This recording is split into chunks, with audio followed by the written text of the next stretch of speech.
आपण ज्या गडावरती आला पहिल्यांदा याला आपण काय म्हणतो, पन्हाळा गड किंवा किल्लाही म्हणतो आपण. त्याच्यापूर्वी म्हणजे महाभारता काळामध्ये हा डोंगर होता.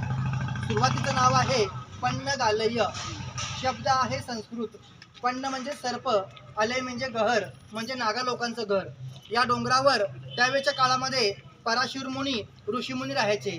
गड हा बांधला कोणी सुरुवातीला, त्यांचं नाव होतं सिलार वंशी राजा भोजनी किल्ला बांधलेला आहे. किल्ला म्हणजे काय बांधला, हा डोंगर आहे, ह्याला साईडला तटबंदी आहे. ही तटबंदी आपल्या गडाला चारी बाजूनी 8 किलोमीटरची आहे. इसवी सन 1052 मध्ये या किल्ल्याची पायाभरणी केली. 1112 मध्ये किल्ला पूर्ण केला.